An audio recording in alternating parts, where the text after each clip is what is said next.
Mbote balandi ya émission bolingaka mingi masolo ya kin eza kokoba kaka.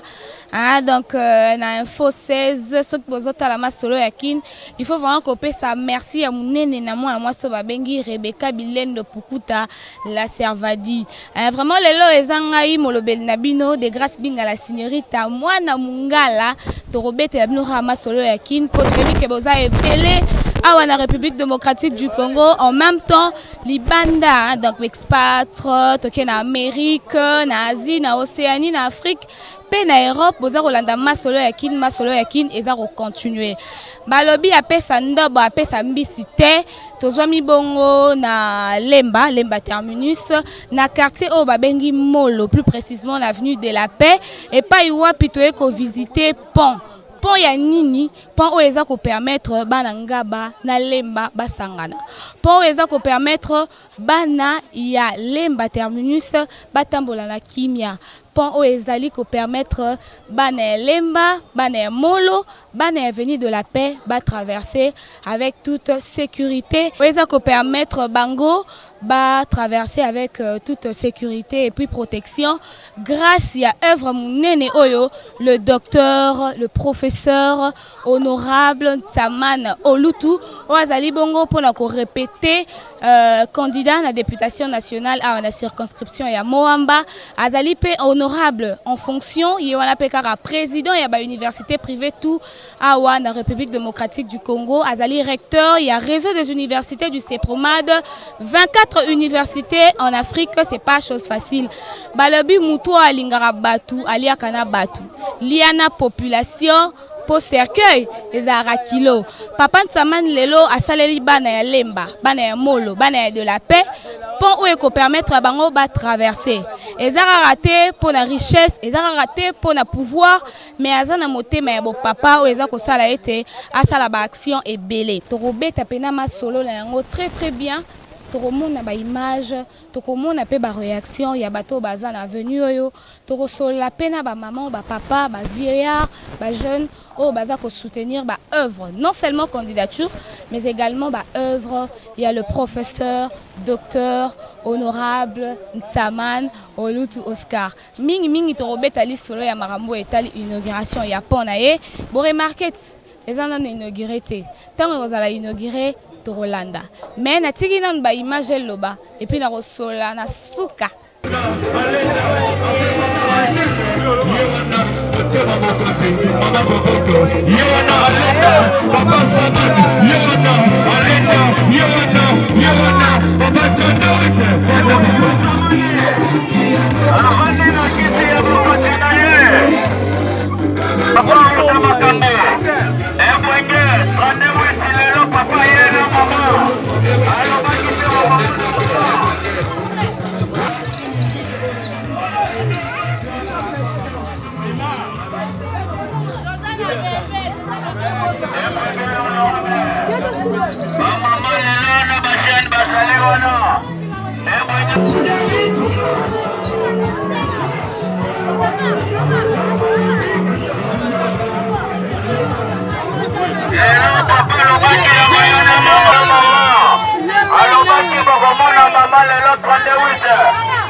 Kangaïge. Moi, j'étais pour Kangaïge.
Toujours ma solo ya qui les a continuer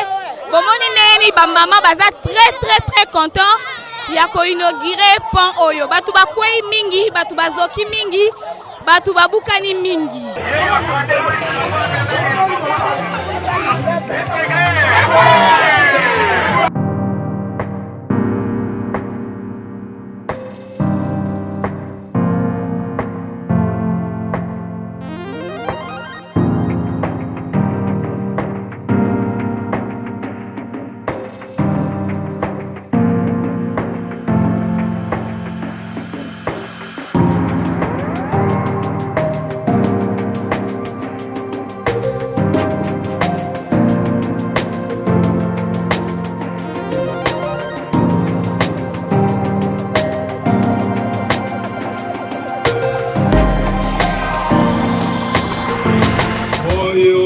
de sécurité maman.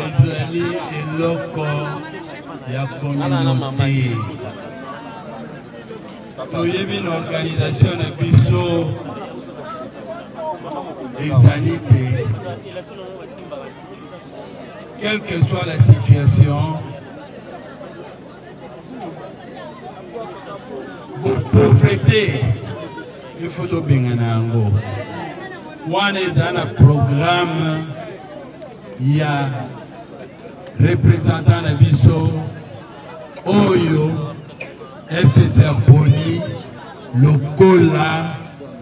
candidat, président de la République.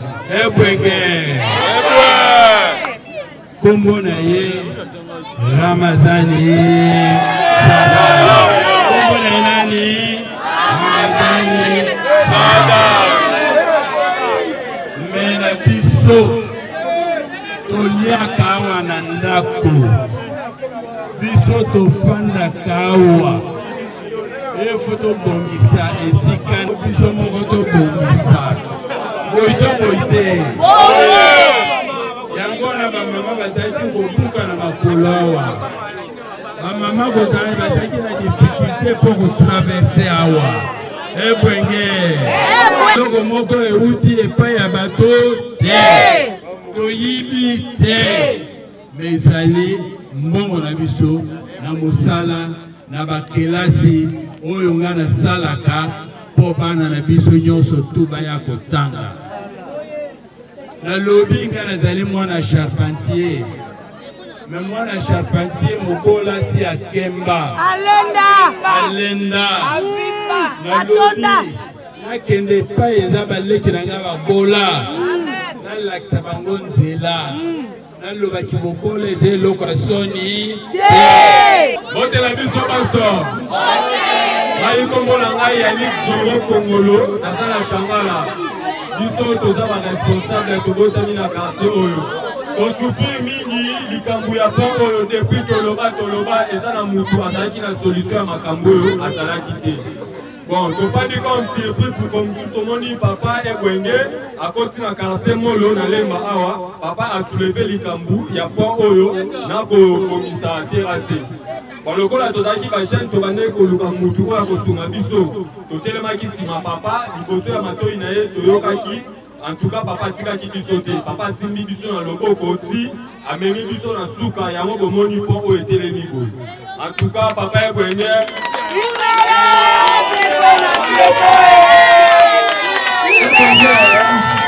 ya mobilisation bato babandaki koleka awa bakatana makolo aveni oyo eyebaki teke bakosuka ndenge nini netala lelo oyo na mbongo ya papa ya babola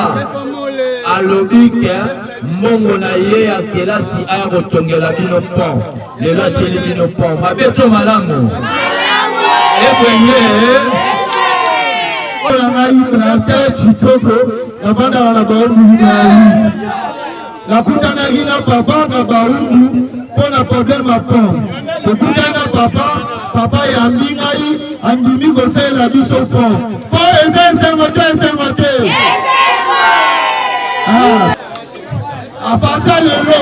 mpo oyo nde boomona boye kombo nango oyo mpo Tsamani Olutu Oscar